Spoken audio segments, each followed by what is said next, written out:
Lesson 32. Galileo Reborn. First listen and then answer the following question. What has modified our traditional view of Galileo in recent times? In his own lifetime, Galileo was the center of violent controversy.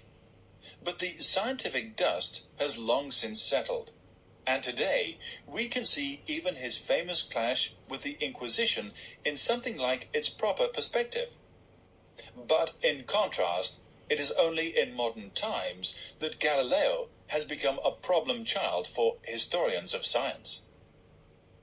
The old view of Galileo was delightfully uncomplicated.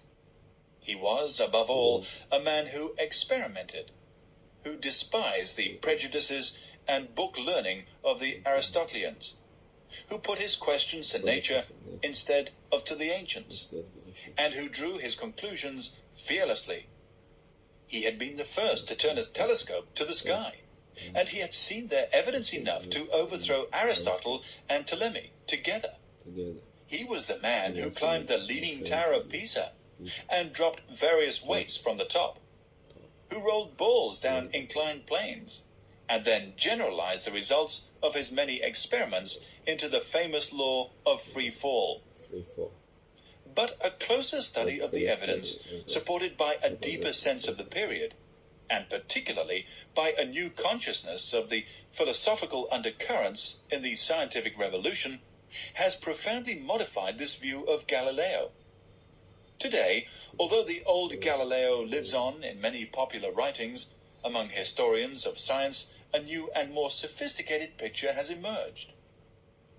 At the same time, our sympathy for Galileo's opponents has grown somewhat.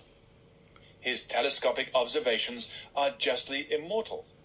They aroused great interest at the time.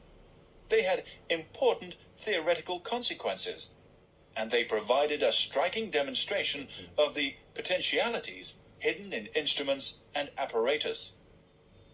But can we blame those who looked and failed to see what Galileo saw? If we remember that to use a telescope at the limit of its powers calls for long experience and intimate familiarity with one's instrument.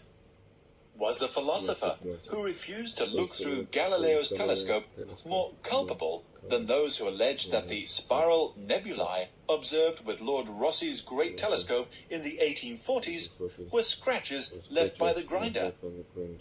We can perhaps forgive those who said the moons of Jupiter were produced by Galileo's spyglass, if we recall that in his day, as for centuries before, curved glass was the popular contrivance for producing not truth, but illusion, untruth. And if a single curved glass would distort nature, how much more would a pair of them?